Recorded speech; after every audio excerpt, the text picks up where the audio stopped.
السلام علیکم ورحمۃ اللہ وبرکاتہ۔ الحمد للہ رب العالمین والعاقبۃ للمتقین والصلاۃ والسلام علی رسولہ الکریم۔ محترم حضرات، ہم آپ سے لگاتار درس حدیث کر رہے ہیں اور آج اس کا درس نمبر 230 ہے۔ ایک بڑی لمبی روایت ہے، میں ترجمہ ہی پڑھوں گا اور ایک ایک باتیں کروں گا انشاءاللہ۔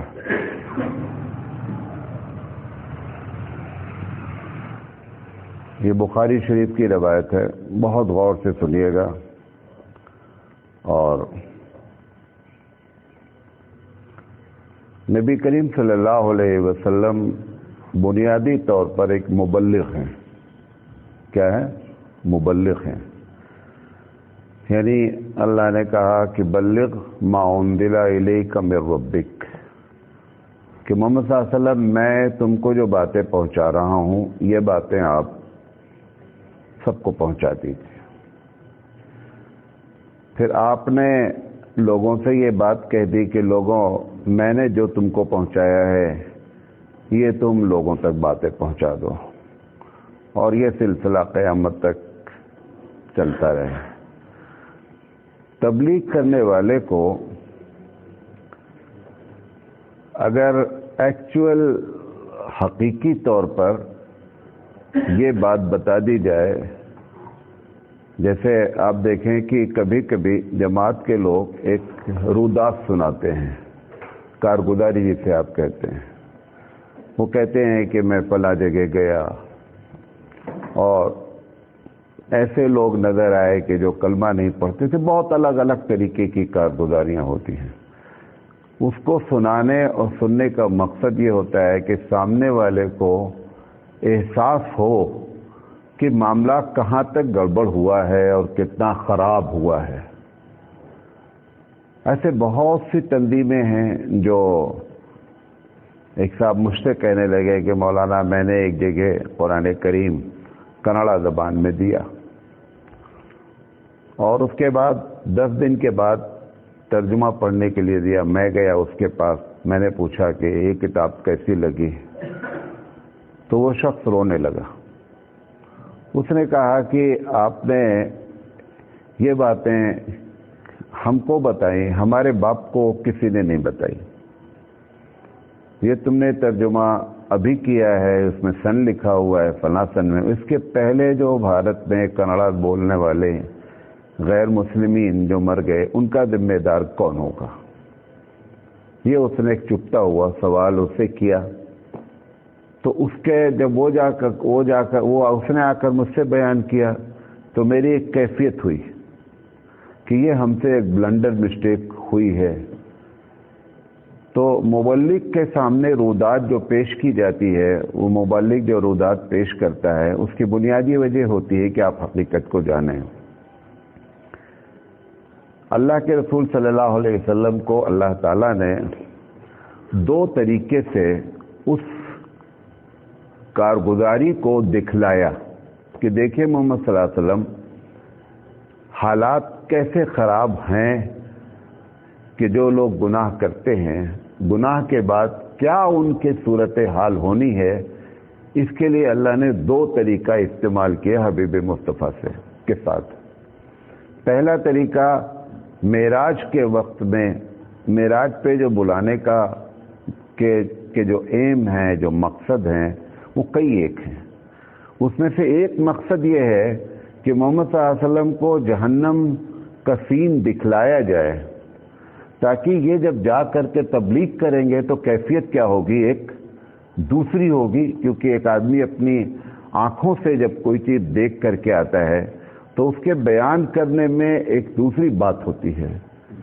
ایک جگہ فساد ہوا ہے، آپ ٹی وی کے ذریعے، نیوز کے ذریعے جتنا بھی سن لیں، لیکن وہ آدمی جو وہاں پہ موجود تھا، جس کے سامنے وہ انسیڈنٹ ہوا، وہ حادثہ ہوا، اگر وہ بیان کرے گا تو سارے ٹی وی اور سارے پیپرز کے باوجود بھی اس کی کیفیت پیدا نہیں ہو سکتی ہے۔ تو اللہ تعالیٰ نے اپنے نبی کو معراج کرایا اور بہت سے گناہوں کا ڈیمو کرایا۔ ڈیمو سمجھتے ہیں کہ ایک چیز فزیکلی دکھلایا کہ دیکھیے محمد صلی اللہ علیہ وسلم اس گناہ کو ہم اس طریقے سے سزا دیں گے. ایک یہ طریقہ ہوا. ایک طریقہ یہ ہوا اللہ کے رسول کے ساتھ کہ خواب میں اللہ کے رسول صلی اللہ علیہ وسلم کو اللہ تعالیٰ نے مختلف قسم کے مختلف وقت میں ڈیمو دکھلائے کہ دیکھیں یہ اس گناہ کی ہم یہ سزا دیں گے، تاکہ آپ یہ بات قیامت تک والے لوگوں کو بتا دیں کہ لوگ اس کنفیوژن میں نہ رہیں کہ ہم اس زندگی کو جیسے چاہیں ویسے گزاریں اور ہمارے اوپر کوئی بھی گرفت نہیں ہے. پھر محمد صلی اللہ علیہ وسلم نے یہ ہم تک ذمہ داری پہنچائی کہ آپ یہ باتیں کہا گیا. حضور نے فرمایا کہ العلماء ورثۃ الانبیاء، کہ علماء جو ہیں وہ انبیاء کے وارث ہیں. جب لفظ وراثت آتی ہے تو لوگ سمجھتے ہیں کہ پیسے ملیں گے، پیسے، وراثت کا لفظ جب آتا ہے. پھر حضور نے اس کنفیوژن کو بھی دور کیا کہ میں یہ وراثت جو تم سے کہہ رہا ہوں، یہ وراثت میں پیسے نہیں دوں گا، پیسے نہیں تقسیم کروں گا. میری تو کوئی وراثت ہی نہیں ہے پیسے کے لحاظ سے. میں تم کو جس چیز کا وارث بنا رہا ہوں وہ دوسری چیز ہے. وہ علم ہے، وہ باتیں ہیں جو تم نے مجھ سے سیکھی ہیں، یہ آپ دوسروں تک پہنچا دیں، اس کے ہم وارث ہوتے ہیں. پھر جو آدمی جس مسئلے کو جان لیتا ہے وہ اس کا وارث ہو جاتا ہے. ہو سکتا ہے کہ آپ کے دماغ میں عالم سے مراد فارغ ہے کہ یہ مولانا صاحب فلاں جگہ سے مدرسے سے پڑھے ہیں. آپ ایک بات جانتے ہیں، آپ اس ایک بات کے عالم ہیں، اس ایک بات کے وارث ہیں. آپ کو وہ بات دوسرے تک کیا کرنا ہے، پہنچانا ہے. تو اللہ تعالیٰ نے اپنے نبی کریم صلی اللہ علیہ وسلم کو یہ دوسرا ذریعہ دیا کہ خواب دکھلایا، مختلف قسم کے مختلف وقت میں خواب دکھلائے. یہ میں آج رات میں اس کو اٹھ کر پڑھا. اگر یہ صحیح روایت نہیں ہوتی تو میں بیان میں تھوڑا سے آگے پیچھے ہوتا، پہلے میں تحقیق کرتا کہ یہ حدیث صحیح ہے یا نہیں ہے. میں پڑھتا ہوں اس کو، ابھی میں بہت مختصر پڑھ پایا ہوں کیونکہ وہی حدیث میں پیش کرتا ہوں پہلے جس کو پورا سرچ کر لیتا ہوں کہ یہ حدیث جو ہے 24 کیرٹ کی ہے، تب آپ کے سامنے لا کر کے اس کو پیش کرتا ہوں. تو یہ جو خواب دیکھا اللہ کے رسول صلی اللہ علیہ وسلم نے، آپ کی عادت مبارکہ تھی کہ آپ صبح جب فجر کے بعد بیٹھتے تھے، نماز ختم ہوتی تھی تو پہلا سوال یہ کرتے تھے لوگوں سے کہ اچھا بتاؤ تم میں سے کس نے خواب دیکھا ہے؟ آج ابھی دنیا خواب کو کچھ بھی نہیں جانتی ہے. حقیقت یہ ہے کہ دنیا جتنی بھی ترقی کر چکی ہے، چاہے وہ سائیکو کا ماسٹر ہو، نفسیات کا بہت بڑا ڈاکٹر ہو، وہ بھی خواب کے بارے میں زیرو جانتا ہے. کتنا جانتا ہے؟ زیرو جانتا ہے. حبیب مصطفیٰ صلی اللہ علیہ وسلم فرماتے ہیں نبوت کا 40واں حصہ ہے خواب. خواب بہت بڑی چیز ہوتی ہے. خواب رحمانی ہوتا ہے، خواب خیالی ہوتا ہے، خواب شیطانی ہوتا ہے. کتنے ہوتے ہیں؟ 3 ہوتے ہیں. خیالی ہوتا ہے، رحمانی ہوتا ہے. اور اگر نبی خواب دیکھتا ہے تو 100% صحیح ہوتا ہے، 100%. اب اس میں سے اللہ کے رسول صلی اللہ علیہ وسلم، یہ بخاری کی روایت ہے کہ اللہ کے رسول صلی اللہ علیہ وسلم نے ایک دن پوچھا لوگوں سے کہ لوگوں آج تم نے کسی نے خواب دیکھا ہے؟ تو لوگ خاموش رہے. نہیں دیکھا ہوگا. فرمایا آج میں نے دیکھا ہے، آج خواب میں نے دیکھا ہے اور میرے خواب کو آپ لوگ سنیں. ہم اس میں سے ایک خواب ابھی خواب کا ایک حصہ بیان کریں گے، ایک بات، اور اس کا جواب دیں گے. اس پر ہم پوری بات کریں گے. حضرت سمرہ بن جندب رضی اللہ تعالیٰ عنہ سے روایت ہے کہ رسول اکرم صلی اللہ علیہ وسلم اکثر اپنے صحابہ سے پوچھا کرتے تھے کہ تم میں سے کسی نے خواب دیکھا ہے؟ جو کوئی خواب بیان کرتا تو آپ اس کی تعبیر بیان کر دیتے. ایک صبح رسول اکرم صلی اللہ علیہ وسلم نے ارشاد فرمایا کہ رات کو میں نے خواب دیکھا ہے. خواب یہ دیکھا ہے کہ 2 فرشتے میرے پاس آئے ہیں اور مجھے اٹھا کر کہا ہمارے ساتھ چلو. 2 فرشتے نے کہا خواب میں چلو ہمارے ساتھ. میں ان کے ساتھ چل دیا. ایک شخص پر ہمارا گزر ہوا. جب راستہ چلا تو اللہ کے رسول فرماتے ہیں کہ ایک شخص پر ہمارا گزر ہوا جو لیٹا ہوا تھا, مطلب سو رہا تھا, مطلب سونے کی کیفیت. اور دوسرا اس کے پاس پتھر اٹھائے ہوئے کھڑا ہے اور وہ لیٹے ہوئے شخص کے سر پر زور سے پتھر مارتا ہے, جس کی وجہ سے اس کا سر جو ہے نا پچک جاتا ہے, کچل جاتا ہے. بڑا سا پتھر اٹھاتا ہے, اس کے سر پہ مارتا ہے, اور پتھر جب اس کے سر سے ٹکراتا ہے تو لڑک کر دور چلا جاتا ہے, رولنگ کرتا ہوا دور چلا جاتا ہے. یہ جا کر آدمی وہ پتھر پھر اٹھا کر لاتا ہے. اس کے واپس آنے سے پہلے اس کا سر جو پچک گیا تھا وہ پھر اپنے اوریجنل پوزیشن میں آ جاتا ہے. پھر یہ اس طرح پتھر مارتا ہے اور وہی کچھ ہوتا رہتا ہے جو پہلی مرتبہ ہوا, یعنی یہ کام لگاتار ہوتا رہتا ہے. تو اللہ کے رسول فرماتے ہیں کہ میں نے ان دونوں فرشتوں سے تعجب سے پوچھا کہ اللہ کی ذات پاک ہے, یہ کیا ہو رہا ہے, یہ کیا معاملہ ہے, کیا ہو رہا ہے, یہ 2 شخص کون ہیں اور یہ معاملہ کیا ہے؟ تو انہوں نے کہا کہ آگے چلو. کیا کہا؟ آگے چلو, بتاتے ہیں بعد میں. یہ ایک بات ہوئی. ابھی ایسے 5 مرتبہ انہوں نے کہا آگے چلو, تو اس میں سے ایک بات پر بات کر لیتے ہیں. پھر جب وہ 5 مرتبہ ہونے کے بعد انہوں نے فرشتوں نے ان سے کہا کہ محمد صلی اللہ علیہ وسلم, یہ جو آپ نے دیکھا ہے یہ کیا ہے, کیا ہے؟ میں اب تم کو اس کی سب کا معنی بتاتا ہوں. تو اللہ کے رسول صلی اللہ علیہ وسلم سے وہ دونوں فرشتے کہتے ہیں کہ وہ جو پہلا شخص تھا جس کو آپ نے دیکھا کہ ایک آدمی پتھر مارتا ہے, آپ نے فرمایا کہ جس کے پاس سے آپ گزرے اور اس کا سر پتھر سے کچلا جا رہا تھا, یہ وہ شخص ہے جس نے قرآن کو سیکھا ہے اور پھر چھوڑ دیا ہے,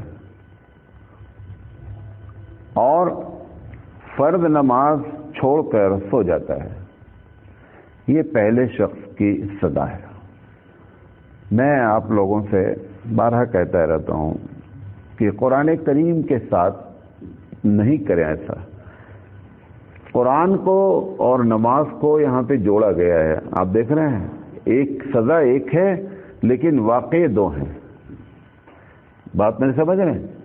سزا تو ایک دی جا رہی ہے کہ اس کا پتھر سے سر کچلا جا رہا ہے, لیکن جب فرشتے نے تعبیر بتائی اللہ کے رسول کو, تعبیر کیا مطلب واقعے کی حقیقت بتائی, تو اس نے بتایا کہ یہ ان لوگوں کے ساتھ ایسا ہو رہا ہے کہ جنہوں نے قرآن پڑھا ہے, قرآن پکڑا ہے. لفظ آیا ہے کہ قرآن پکڑا ہے, یعنی قرآن کو کہا ہے, اس پر ایمان لایا ہے کہ اللہ اس میں جو لکھا ہے ہم اس کو مانیں گے, اور اس کے باوجود اس کو ماننے کے لیے تیار نہیں ہے.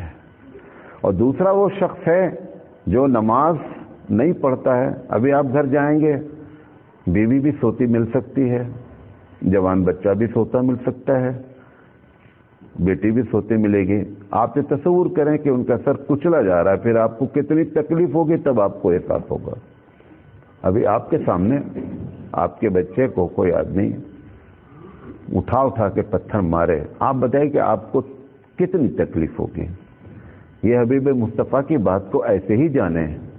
یہ کہانی نہیں سنا رہا ہوں, یہ افسانے نہیں ہیں, یہ افسانہ نہیں ہے کوئی, یہ کہانی بھی نہیں ہے.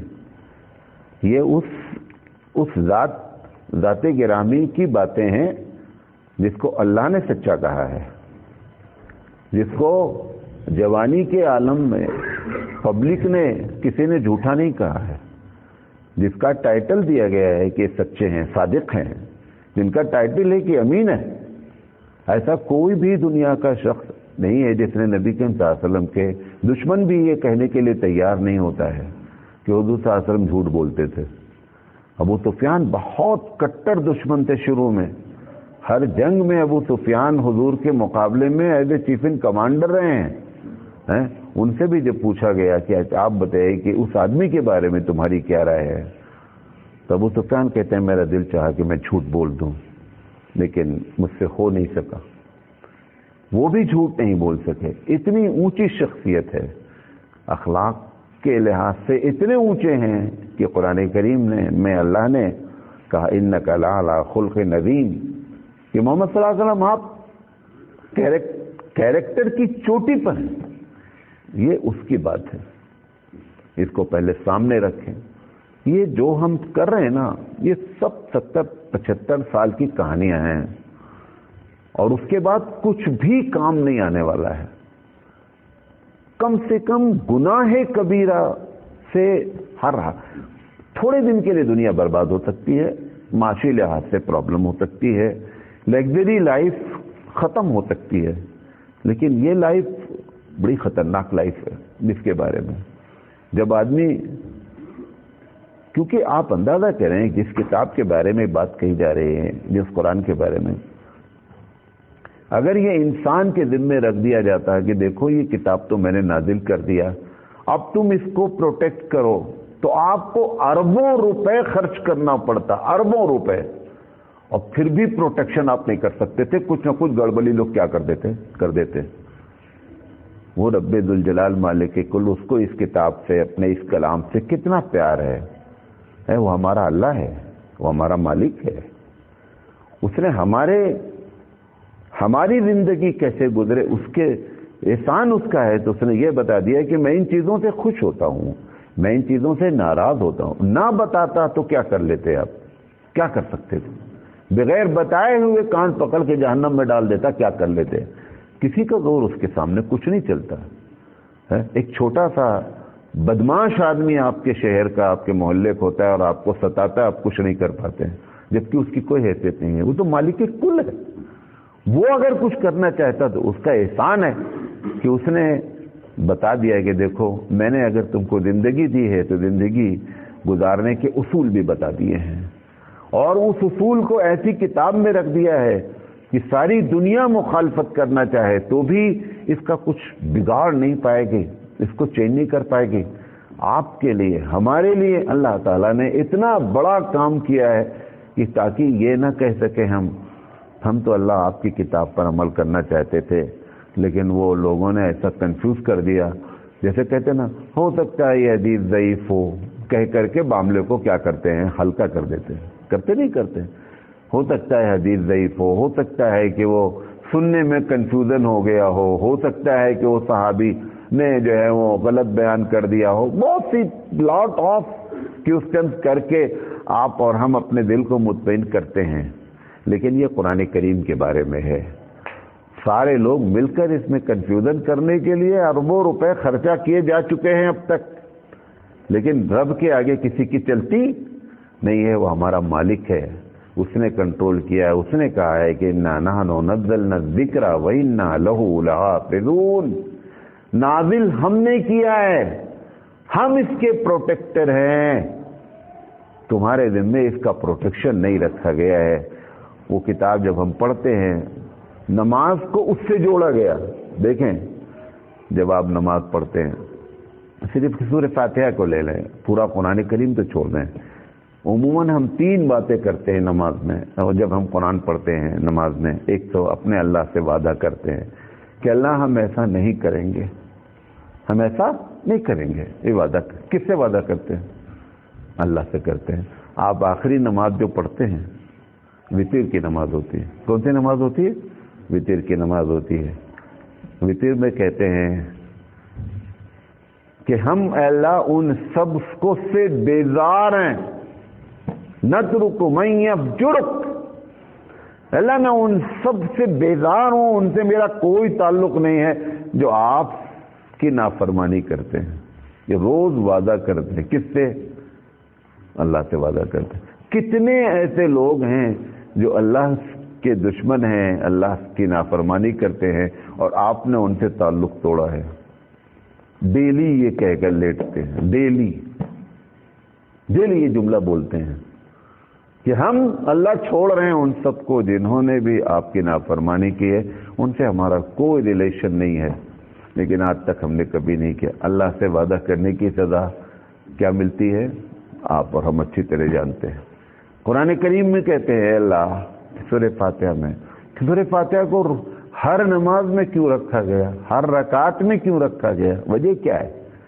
سورہ فاتحہ میں آپ اور ہم اللہ سے وعدہ کرتے ہیں کہ اللہ ہم آپ کے علاوہ کسی کی عبادت نہیں کرتے ہیں، ہم کسی کی عبادت نہیں کرتے ہیں، ہم وعدہ کرتے ہیں، یہ ہمارا دعویٰ ہے کہ اللہ ہم تیری عبادت کرتے ہیں، ایاک نعبد، اے اللہ ہم ترجمہ اس کا تیری ہی عبادت ہے، یہ بھی جان لے تیری عبادت کرتے ہیں، میں معنی یہ بھی ہو سکتا ہے تیری بھی کرتے ہیں دوسرے کی بھی کرتے ہیں، یہ ایسا لفظ استعمال کیا ہے قرآن کریم تو ایک عجیب و غریب کلام ہے جس کو سمجھ میں آ جاتا ہے، جس کے کھوپڑی میں اتر جاتا ہے۔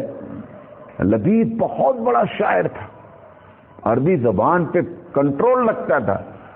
جب ایمان قبول کیا تو حضرت عمر نے کہا لبید شعر نہیں کہتے ہیں یار، تمہارے شعر تو ہم بہت پڑھا کرتے تھے ایام جاہلیت میں۔ لبید کہتا ہے کہ ابعد القرآن، کہ اب قرآن دیکھ لینے کے بعد مجھے لگتا ہے کہ میرے شعر بچے ہیں، کوئی حیثیت نہیں میرے شعر کی، اب اس کے بعد میں کیا کہوں۔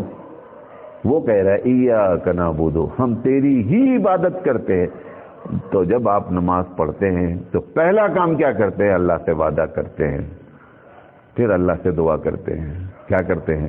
اہدنا الصراط المستقیم، اے اللہ ہم کو سیدھا راستہ دکھا دیجئے۔ ایمانداری سے بتائیے، نماز پڑھتے ہوئے کسی کو 50 سال ہو گئے ہیں، کسی کو 70 سال، کسی کو 20 سال ہو گئے ہیں، روزانہ ایک آدمی کہے کہ اللہ سیدھا راستہ مجھے بتا دیجئے، اور ایک مرتبہ بھی سیدھا راستہ جاننے کی فکر نہ کرے، دعا روز کرے۔ کتنا ہماری زندگی میں تضاد ہے۔ ایک آدمی کسی کے پاس جائے اور بولے کہ مجھے بھیا بتا دو کہ جاب کیسے لگے گی، تو جاب دعا کرو اللہ جاب کیسے لگے، جاب پوچھتے ہیں، ان سے جاتے ہیں، ان کے پاس جاتے ہیں، وہاں پیپر ڈالتے ہیں، فلاں کے پاس پیپر ڈالتے ہیں کہ کیسے بات بنے گی۔ روز ہم کہتے ہیں اللہ سیدھا راستہ مجھے دکھا دیجئے، اور سیدھا راستہ کے لیے آج تک ہم نے کوئی کوشش نہیں کی۔ ہم نے کوشش کی ہے پیسہ کمانے کی، ہم نے کوشش کی ہے لگژری لائف، ہم نے کوشش، دبئی جاتے ہیں، اتنے جاہل لوگ دبئی پہنچتے ہیں کہ جو انگوٹھا لگائے ہوئے ہیں، کس کے اوپر؟ پاسپورٹ کے اوپر انگوٹھا لگائے ہوئے ہیں، لیکن سب کچھ جان لیا انہوں نے اور دبئی پہنچ گئے۔ کیوں؟ کیونکہ انہوں نے طے کیا مجھے جاننا ہے۔ ہم نے کبھی اللہ کے راستے کو جاننے کی فکر کی ہے؟ اگر ایک جاہل آدمی سارے پروسیجر جان کر کے دبئی پہنچ جائے، 7 سمندر پار پہنچ جائے اپنی کوشش کے ذریعے، ہم کبھی اپنے لیے روز دعا کریں اور کبھی کوشش نہ کریں۔ اگر ہم کوشش کریں تو ہم کو، اگر جاہل آدمی 7 سمندر پار تک جا سکتا ہے تو کیا پڑھا لکھا آدمی، کیا اپنے رب سے دعا کرنے والا مومن، اس کو صحیح راستہ ملے گا نہیں؟ آپ دعا کر رہے ہیں لیکن کوشش نہیں کر رہے۔ تیسری چیز اسی سورہ فاتحہ میں دیکھیں، وہ جو کہا گیا کہ قرآن پڑھتا ہے اور پکڑتا ہے، چھوڑتا ہے، عمل نہیں کرتا۔